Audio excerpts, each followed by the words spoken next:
Hello and happy holidays from Food for HNM. I've heard that some of my audience, some of you are here in the good old United States, and some of you are, of course, Christians, and some of you, very few of you, are in Asia, and some of you are dogs. Welcome. You're most welcome.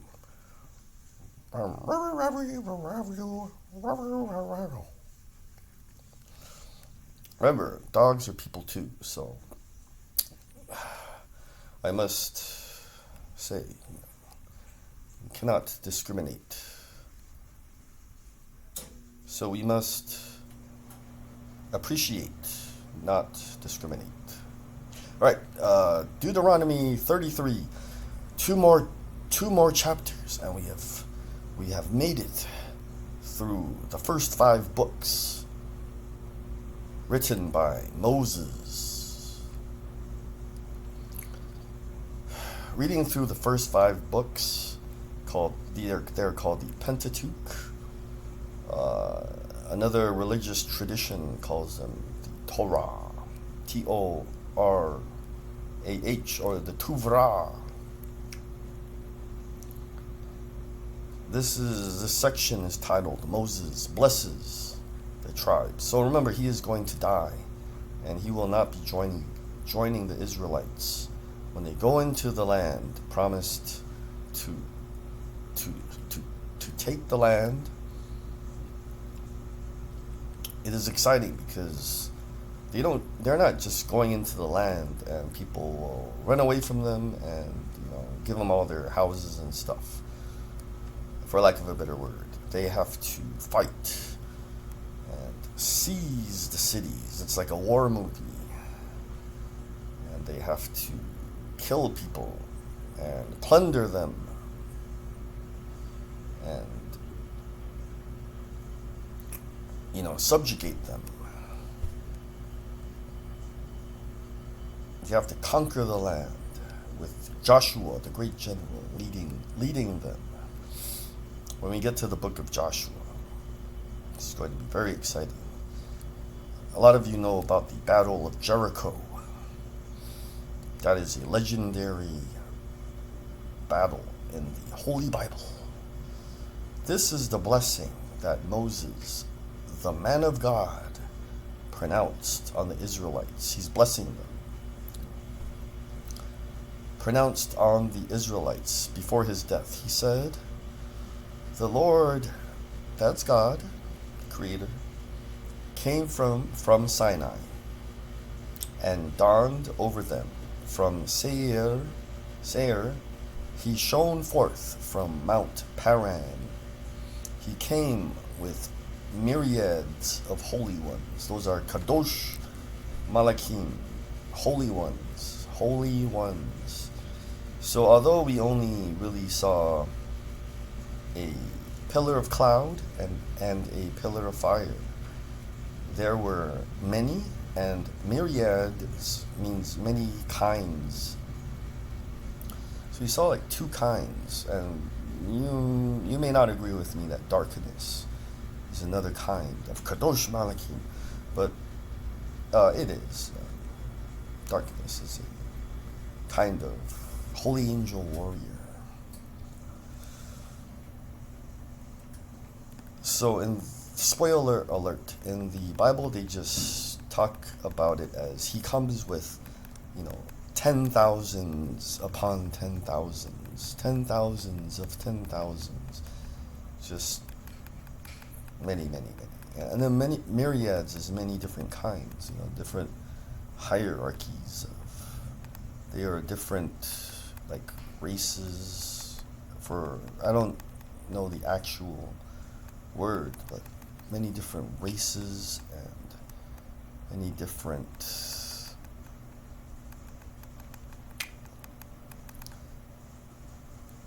the only word I have is levels.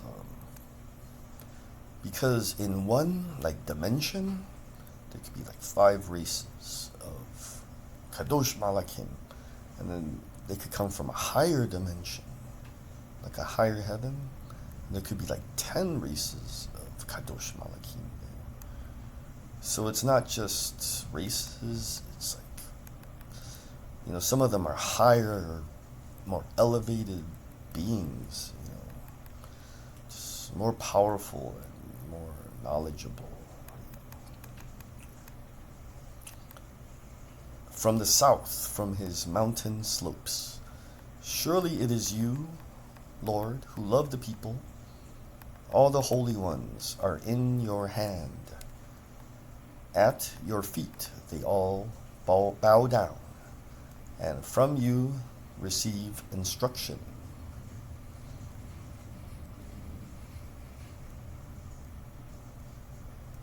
Oh, I have to add that they don't quite bow down.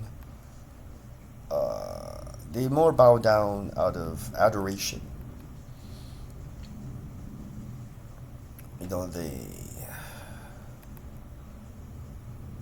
You have to watch a movie called Kingdom of Heaven with Orlando Bloom in it and Liam Neeson.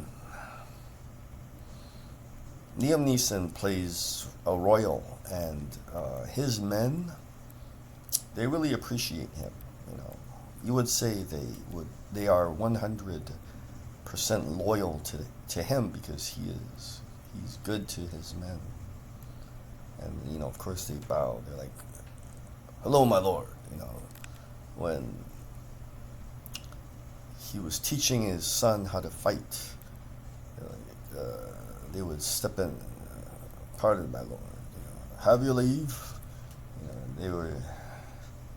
They were very loyal and had much positive sentiment towards their Lord, when they bowed to him. They willingly bowed to him, because he was greater than them. He probably taught a lot of his men a lot of fighting techniques. He was getting old, he was getting old, he was going to die. And he found his son, A lot of his men owe a lot to him,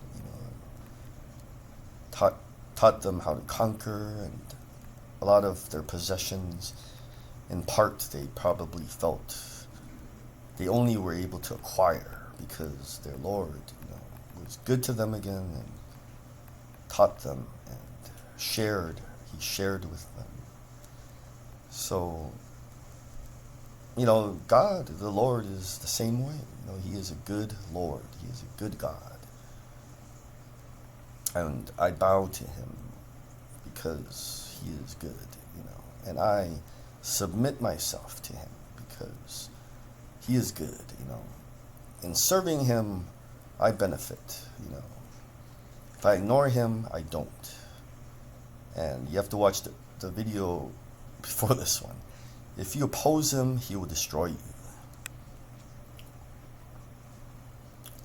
At your feet they all bow down, and from you receive instruction, the law that Moses gave us, the possession of the assembly of Jacob.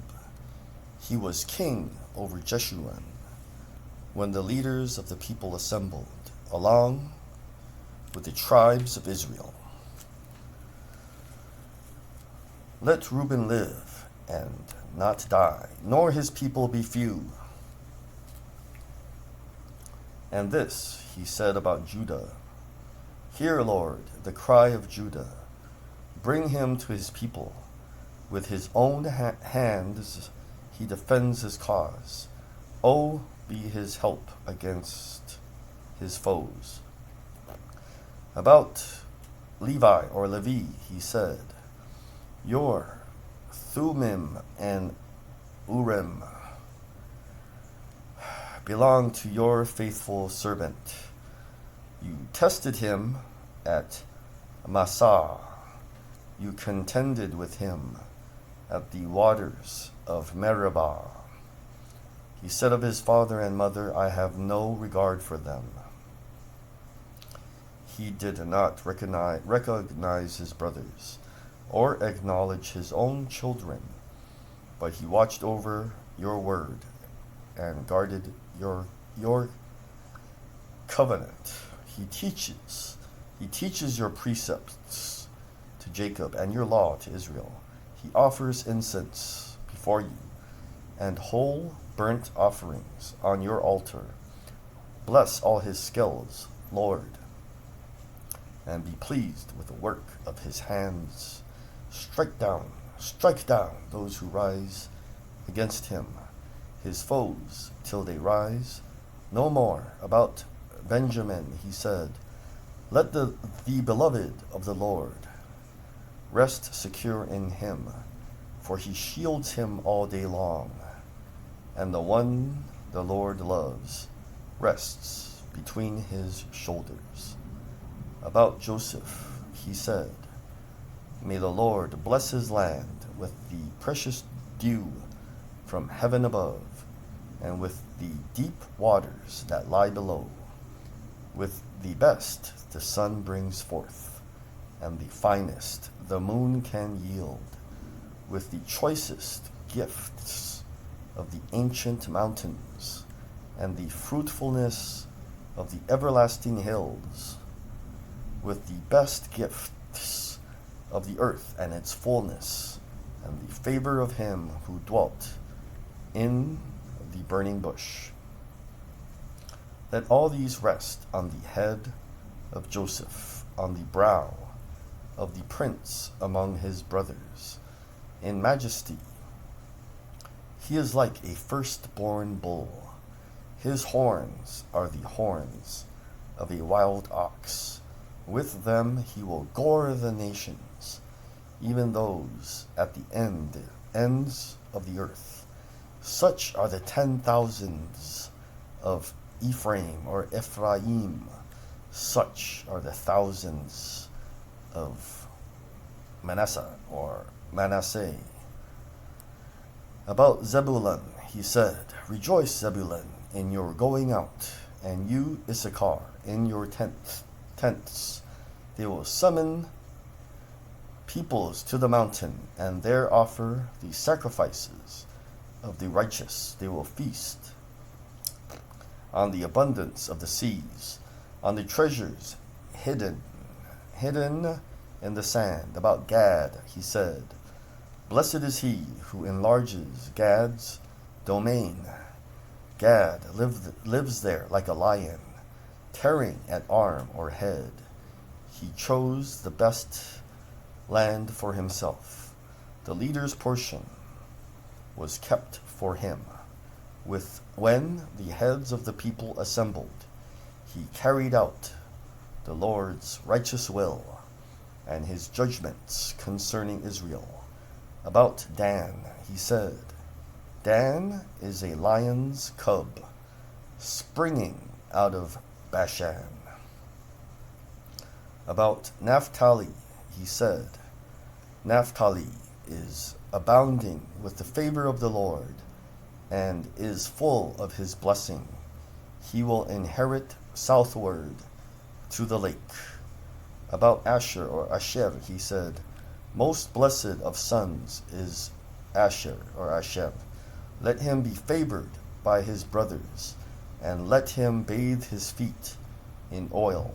The bolts of your gates will be iron and bronze, and your strength will equal your days. There is no one like the God of Jeshurun, who rides across the heavens to help you, and on the clouds in his majesty. The eternal God is your refuge, and underneath are the everlasting arms. He will drive out your enemies before you, saying, destroy them. So Israel will live in safety. Jacob will dwell secure in a land of grain and new wine, where the heavens drop dew. Blessed are you, Israel. Who is like you, a people saved by the Lord? He is your shield and helper, and your glorious sword. Your enemies will cower before you, and you will tread on their heights. One more chapter. Deuteronomy 34. Someone told me, my professor, Mark, he said, Jimmy-chan, how many people have an advanced degree? For example, a master's, or a master's in business, or a PhD? Very few, 13%. Somewhere around 13, 14. Those are prestigious degrees. Reading through the first 5 books, chapter by chapter, I think it's similar. You now have a PhD in the first 5 books. Well, it's possible. It's possible. Not maybe. It's true. It's possible. 80 some percent of Christians may never have read through the first 5 books from beginning to end. But you did it, and you should give yourself a hand. We're almost there. Let's not jump the gun. Deuteronomy 34. It is titled, The Death of Moses. Then Moses climbed Mount Nebo from the plains of Moab to the top of Pisgah, across from Jericho. There the Lord showed him the whole land, from Gilead to Dan, all of Naphtali, the territory of Ephraim, and Manasseh, or Manasseh, all the land of Judah, as far as the Mediterranean Sea, the Negev, and the whole region from the valley of Jericho, the city of palms, as far as Zoar. Then the Lord said to him, This is the land I promised on oath to Abraham, Isaac, and Jacob, when I said, I will give it to your descendants. I have let you see it with your eyes. He's talking to Moses. The Lord is talking to Moses. But you will not cross over into it. And Moses, the servant of the Lord, died there in Moab. See, we don't usually get this part of the story. If you watch the movie Gods and Kings starring Christian Bale, you don't, it's like, pardon. It's like people who watch Avengers movies. A subset of them actually read the comic books, and they know the real story written by the comic book artist. You have the real story right here in the Holy Bible. You know what I mean? Like, the movie Gods and Kings is a really good movie about Moses. It's like the Avengers movie, and this Holy Bible is like the comic books. See? So you're cooler. You read the real story. So the story didn't end there, with Moses defeating the Pharaoh's army. They remember, you have to watch the earlier videos. They went out into the desert, and then God directed them, formed the army with them, and there's many ups and downs. Times when the Lord, had to kill people because he got fed up with them. He fed them, and then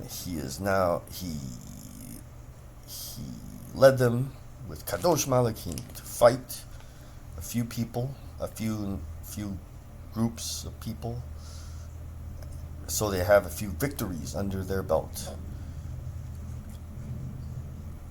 So you got the cool book. It's like a comic book right here, the Holy Bible. It's better than a comic book because these are the words of God. He had prophets, like Jedi Knights, write them down. You know what I mean? Like God is the Force. And, he was like, Anakin, write these words down. And, Darth Vader wrote them down. Something like that. So Moses died there. You didn't see Moses die in the movie Gods and Kings. He was buried in Moab, in the valley opposite Beth Peor. But to this day, no one knows where his grave is. Moses was 120 years old when he died, yet his eyes were not weak, he wasn't blind, nor his strength gone. He could probably still bench press hundreds of pounds at the age of 120. Hundreds, like 400 pounds. The Israelites grieved for Moses in the plains of Moab 30 days until the time of weeping and mourning was over. Now Yehoshua, son of Nun, was filled with the spirit of wisdom, so he became extremely bright. Because before Moses died, Moses had laid hands on him. He didn't beat him up, laid hands on him. He did something like this, and there was like a transference of power and authority and wisdom, obviously. So the Israelites listened to him, Yehoshua, and did what the Lord had commanded Moses. Since then, no prophet has risen in Israel. So we have to wonder who wrote this, because Moses was supposedly, they call him a humble man, but he was not one to boast. Since then, Joshua probably wrote it. Since then, so Deuteronomy 34, I'm guessing that Deuteronomy 34 verse 10, this is 10, 11, and 12. These words were written by Yehoshua. Since then, no prophet has risen in Israel like Moses, whom the Lord knew face to face, who did all those signs and wonders the Lord sent him to do in Egypt, to Pharaoh and to all his officials, and to his whole land. For no one has ever shown the mighty power or performed the awesome deeds that Moses did in the sight of all Israel. All right, there we go. Woohoo! We did it. We read through all of the first 5 books. High five. So remember, maybe get a coffee. I have one right here. And get some snacks. I got a snack right here. And celebrate, because we did it. We did it. Read through the first 5 books. Keep God first. He'll take you places.